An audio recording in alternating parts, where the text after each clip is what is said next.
Greetings, greenhouse people. We are back with another episode of Tech on Demand, where our goal is always to help you grow your best crops ever. I'm your host, Bill Calkins, and throughout 2026, I've been catching up with different people in the professional horticulture industry to find out a little bit about their careers, their passions, their journeys in the world of plants, and much more.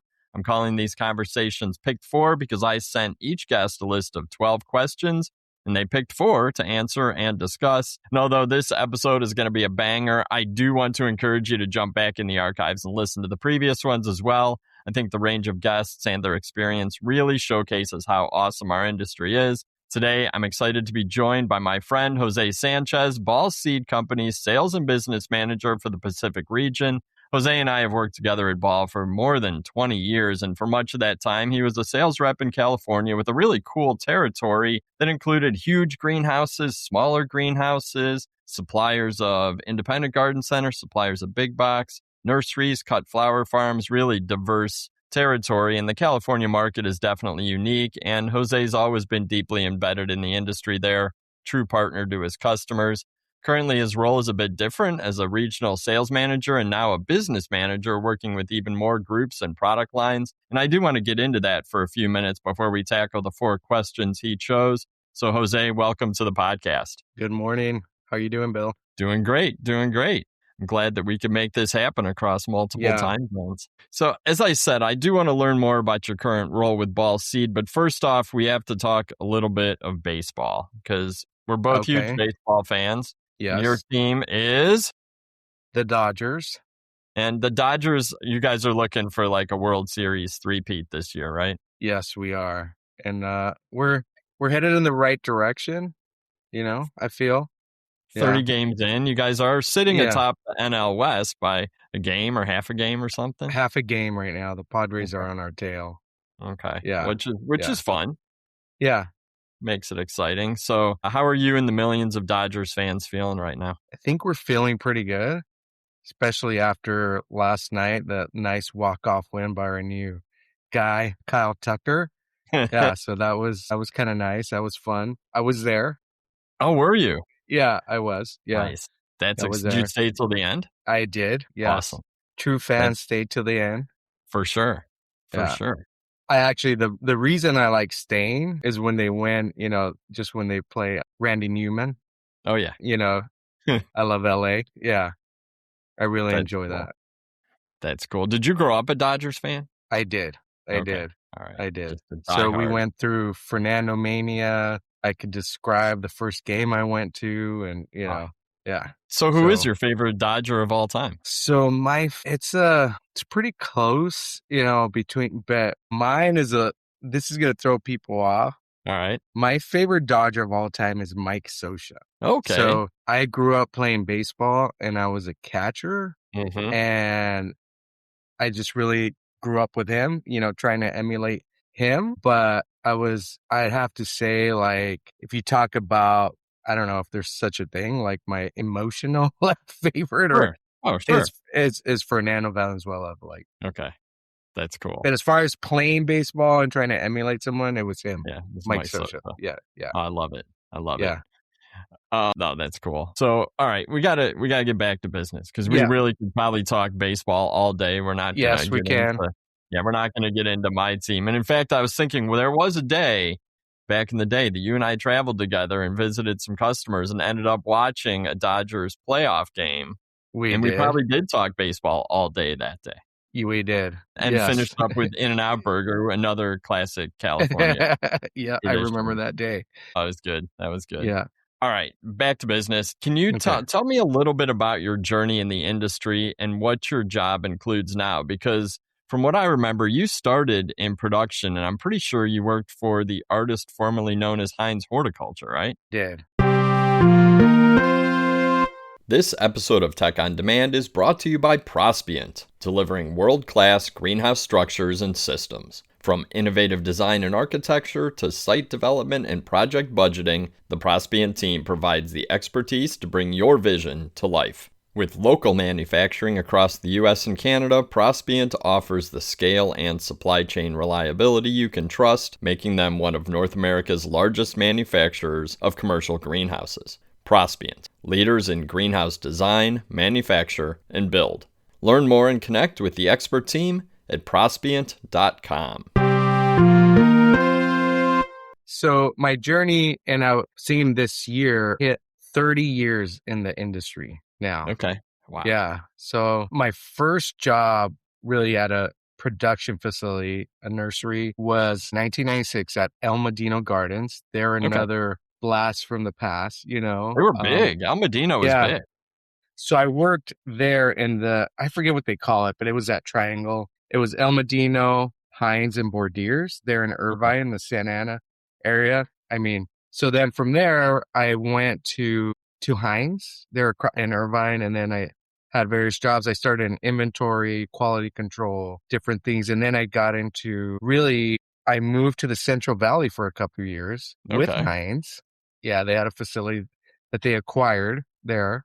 We call it color facility because it was really annuals, bedding packs. Was that when Hines?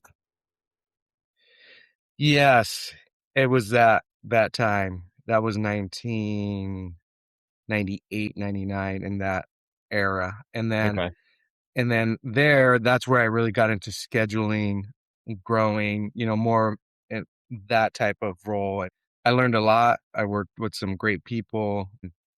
Then I moved back to Southern California where I'm from. And I worked with, Nakasi Brothers. They were another big company out here. And I was doing production, and scheduling, in charge of all that. And then I went back to Hines in Rainbow in the, North San Diego area, Fallbrook, Rainbow. And then I was what they call the color program manager. So I did all the scheduling, production, procurement, and everything for all the annuals and what we call soft perennials, and it included poinsettias and things like that. So I was responsible for that. So then I was at Ball.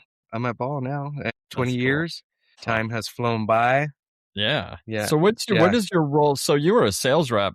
Yes. You were a territory sales rep for 15 years or something. A long time. 15 years. Okay. And I, if you asked me back then, I would never think I would get into sales, right? There's this stigma. Oh, you're a salesperson, but I never thought. But in our industry, my background helped me so much. And I think it was invaluable to me and some of my customers in helping them, because I could say I was in their shoes, Right. And when you're doing that, I feel like, what value can you add to your customer, Sure. And I think that was the value that I've been able to add to my customers. It's like instant credibility. Yeah. When you walk in, because you're kind of alongside them. You're not like the salesman coming in and pushing product, because you understand that there's more to it than that sale. There's a future, and that makes sense. Yes, exactly. So that, and then what, and I did venture into something new, which was cut flowers. I never was involved in growing cut flowers or marketing or anything like that. I would buy them, for right, for people that, my wife, my mom, all those people. But so then I did that, and now I'm very entrenched in the cut flower business, for Ball Seed in particular. I do still work with a few customers on scheduling crops, and I work with the team at Ball Seed also to really strategize that program and what we're going to do and what products are going to bring in, what suppliers, things like that. So yeah, it's something I learned, and now honestly, like, I really enjoy. So how did you, I guess I don't know this. I just always figured you always did cut flowers. Like you were one of the sales leaders in cut flowers for years and years and years. I figured it was like in your DNA. But did you just start calling on greenhouses that grew for that market, or was that something that was really expanding in your territory? How did that work? So we had some established customers, and it was working with them and growing them, and at the same time, bringing on new customers. And what I tell people is they taught me. Okay. I was willing to go out there, see them, visit them, walk with them. Growers are proud people.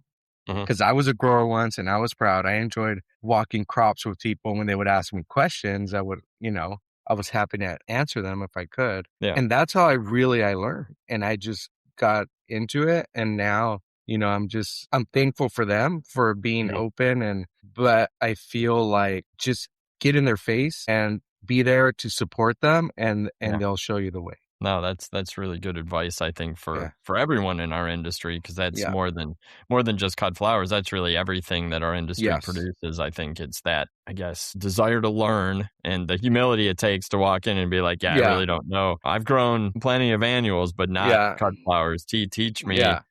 Yeah, that's really cool. And I And can imagine yeah. they'd be pretty open to that. Yes. And I was fortunate enough. I mean, you might hear me talk about my dad a lot in this. He's, Mm. just because he was a big influence on me and my career. And one thing I'll never, what he told me, he's all the beautiful thing about the industry we're in is you can always learn something new. Maybe it's Yeah. not new. It could be new to you. It's new overall, new product, new cultural techniques, just different things. We can always learn. Right. And No, that's that's exciting. so true. So true. Well, I do appreciate the history. I think it's always good to hear Mhm. about folks' journeys because everyone's unique and everyone's journey is unique but everybody in our industry has a shared passion for the industry in general, or else we probably wouldn't be doing it because there's a lot of other Yeah. things we can do out there in the world. But we have 4 questions to get through. So are you Okay. ready? Ready I'm for the ready. 4? All right, I'm let's ready. go. Question 1, what was your first exposure to horticulture and how did you feel, react, or respond? Okay. So this is what I consider my first exposure was I was very young, probably about 8 years old, Okay. and my dad would take me to work with him. He was in the landscape industry. Mhm. So that was my first exposure, to that. We worked, we mowed lawns, we pulled weeds, we did it all, trimmed hedges. And how did I feel about it? I Well, was about to say, and you're still yeah, doing this yeah. now? As a young kid, sometimes on Saturday mornings, you're not doing the normal things that other kids are doing. But it was when I look back now, I wouldn't have it any different. Yeah. Trust me, I did get to play baseball. I did all that. I did all that. But Mhm. what was instilled in us is work ethic and responsibility. Really, For sure. is what it was. Yeah. Yeah. And you must have developed, I guess, an appreciation for the plant industry and the plant world. I mean, if that was your Yes. dad's business and that was something that you guys grew up doing, there is a sense of pride and passion for that, I guess, that could emerge if you let it. Yeah, so I think, my dad was the difference with him, he actually got into plants a little bit. Okay. So learning varieties and things like that. And, when I was older, the opportunities came up and that's when I veered off into the current industry, that Yeah. many of us are a part of. And, Wow, that's cool. but, when I was young, I would get jobs. I mean, it was interesting. I was 16, 17, 18 years old and people were asking me, "Hey, can you come redo my garden?" So Mhm. I don't know if everybody remembers the old Western garden book. It's I Yeah. had one when I was Yeah. young, and I would do research. Back then, we didn't have Google or anything like Right. that, and I did it myself. And I would just, I think impatience would work here. That was the Yeah. number one crop in California. So Oh, yeah. yeah, so you included that, I think this would be nice. And then, I mean, at a young age, I started doing jobs like that on my own. And eventually I actually had my own route, for Okay. landscape and yeah, yeah. I was gonna ask you, did you end up kinda having your own small business as a teenager? So you did. I did. I did. Yeah, I did. that's Yeah, my good. dad had a couple of stake bed trucks, Yeah, and I would use yeah. one and he would use the other one and I had my own thing going. And I got into a little bit of design, on my Mhm. own as well. So I actually still have some of those somewhere in the garage tucked away. Oh, that's cool. That's good. Yeah. All right, on to question number 2.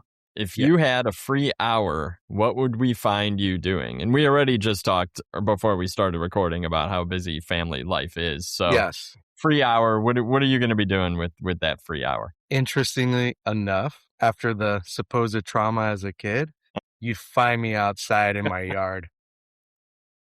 That's my place. Yeah. Yeah, That's my jam. that's cool. That's it. And it's funny because it connects me with how I grew up. Mhm. It connects me with my dad, Yeah, in a sense, and where I came from and what we did. And it could be from deadheading to planting to different things. You could find me. And then my son likes to get out there, my youngest son, because he likes to, so Dad, are you going to work outside? Are you going to go outside? that's So, cool. I was yeah. gonna ask you, are you the one in your house that manages that? And is it, or are there others who will come out and work with you? Because I fly solo in the yard here in It's my pretty, family. pretty solo, Yeah. I would say like mostly. And that's okay. Everybody has their roles, and they could, Yep. I don't get involved inside the house. I'll tell you that. But Mm-mm. as far as like picking things and, once in a while, recently my wife and I went and she selected some plants, which was Yeah. cool. Like, oh, I like that. And, I just give the feedback and she knows, now Right.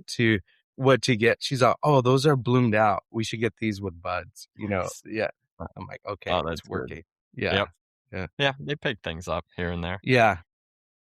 Oh, that's good. All right. Third question, and just to having talked for the last Sure. 15 minutes, this is going to be, I'm really interested in how you Hmm. answer this. What advice would you give to a young person considering pursuing a career in horticulture? So I would say, I've thought about this at times is don't feel that it's not a good career because it's not, because you're maybe not wearing, a suit or you're going Mhm. in to get dirty or, you know what I mean? Yeah. Like Yeah. there's nothing wrong. And I guess one of the other lessons I learned is, and not all horticulture is that. And I learned that my first lesson was there's nothing wrong with making a living using your hands or your back, you Hmm. know? And Sure. that's what a lot of us do. A lot of our growers do that. The people that work for them do that. But in essence, don't be afraid to get your hands dirty. It could be literal and metaphorically, like get in there, learn, Yeah. be curious. There's a lot of different things that you can do in our industry, Mhm. which I feel like we have this thing like you're working at a nursery. It's not, I don't want to work Yeah. there, Right. but Yeah. there's It so must much be a going. temporary job or something. Yeah. Yeah, exactly. I mean, trust me, I've learned that, production scheduling, marketing, right? There's sales. As you know, we have now, there's scientists, right? That Oh, work yeah. right there at Ball. We have Ball Helix, we have Mhm. scientists that are involved in our industry. There's so many different avenues. So don't be afraid to pursue any of those. Yeah. What's your passion? And I feel it's a great industry. We give a lot back to our communities, to the earth, you know, Mhm. and we color the world, right? That's what we known as. That's Yeah. one of our value, visions at Ball. Mhm. Yep. So yeah, I would just say go for it. Yeah. Go for it. Yep. Yeah, And you're right. You might have to pay your dues with the dirty hands, and that's sure. so valuable. And I would also say that talking to a lot of people across our industry for decades now, there's a lot of people who would not want to wear a suit every day and Yeah, walk out the yeah, door. I mean, that's sometimes the appeal of our industry is that yeah, there is a little bit more, I don't know, a little bit less formality than other yeah. industries, I guess. Yeah, I have a customer who I remember we talk a lot, and he would tell me his sons. He grew a great business. He was trying to get his sons really motivated and involved, and they were going to college. He's like, yeah, they just envision themselves in suits and working in a high rise in downtown LA, and now they are killing it. They're doing really well in the business In the because I business. think that they realize, like, yeah, I can make a career and I can make a living. This. And I think having so many family businesses in our industry, you hear that story every now and then, and it's always a good story. The kids went off, tried something, learned a bunch of great skills, probably Yeah. came back to the business and are changed things, but had that appreciation kind of instilled in them from day one. So I Yeah. think that's really Yep. good. All right, sort of on the other side of the coin, Mhm. something that I don't know. We've both been in the industry about the same length of time, so I know this question can be real. What advice would you give to an industry veteran currently dealing with burnout? So, I mean, the and I don't know if it's good advice, by the way, but it's Huh? But hey, advice is advice. I would just say, remember what you're in it for, right? Mm-hmm. Why are you here? And then why do you burn out? And I feel like you need to make time for yourself and to, heal yourself, your mind, your body. And it took me a long time to do that, and I don't know if I was burning out or not sometimes. And you know what? It doesn't mean that it could happen again. It could be Sure. recurring, right? It's not like, oh, I'm burnt out, I'm going to cure myself and then it's gone forever. It doesn't really work that way. So, my thing would just be make time for yourself, for your family, friends. And for me, that's a big cure, to be quite honest with you. Sure. When you're feeling kind of down or burned out or overwhelmed, it's going to happen, especially in what we do. I mean, look at spring, right? It's Yeah. jam packed. I worked at somewhere, I call it the 100-day,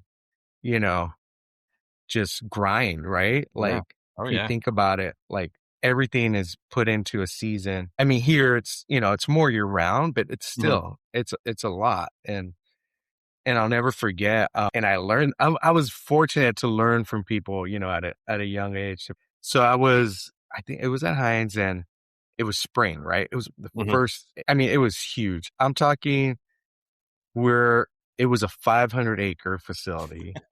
During spring, they're shipping over 50 semis in a day, across the country. And it was the afternoon. I'm all, oh my gosh. I was being kind of a crybaby, to be honest with you. And then someone looked at me and they're all, Jose, it's spring. This is the way it is. Get over it. Yeah. And that just kind of, okay, yeah, it is the way it is. Afterwards, spring is over, the crazy time's over, you celebrate, right? And you just start getting ready for the next go. Yeah. Yeah. So I don't know if that's advice or not, but that's No, I think the advice in there is to look for what you said is, look and figure out why you're feeling the burnout. Yeah. And then attack that. And then and what you said, I think, is profound, is that it's not just I was feeling burned out and then I fixed it and moved on. No, this is going to happen. So you got to remember what you learned the last time. I mean, taking time for yourself. Yeah. And figuring out what charges you up, I think, is critical. Because it's not just our industry. Like, you can get burned out in anything that you do. Oh, yeah. And so I think, our industry might have a higher likelihood just because of that 100 days of grind, which we are in the middle of as we're recording now. And it can feel tough because it's physical and it's mental and emotional. Yeah. But you're right. On the other end, there's celebrating the victories, which is important. And and then so many different opportunities within the industry. So maybe talk to some other people in your role and other roles and see what they do. Yeah. I think that's really good. Well, this has been awesome. I really appreciate your time. I feel like I could ask you questions all day, but I know we both have work to do and wrap this thing up. But thank you so much for your time. Thanks, Bill. Take care. And hopefully $400 million gets you guys another World Series. Yeah. Really, I'm sure that everyone's rooting for you guys. And by everyone, I mean Dodgers fans, because I don't think anyone else is rooting for you guys. So the Dodgers are just like Anna. They invest everything back into the company. Oh my gosh. Well, you have to, with $70 million players. But no, it's true. When it comes to the World Series, when I don't have another dog in the race, because I never do, I do cheer for your Dodgers. Thank you. Yeah. We appreciate that. Hey, you know what? You need all the fans you can get. So. Yeah. All right, man. Take care. All right. Thanks. Okay. And I think that wraps up this episode of Tech on Demand, but I cannot close without reminding you to subscribe, share the podcast with your peers. There are almost 250 episodes in the archive covering topics from professional horticulture, garden center retail, landscape, CEA production, cut flower farming, and more. Take care out there.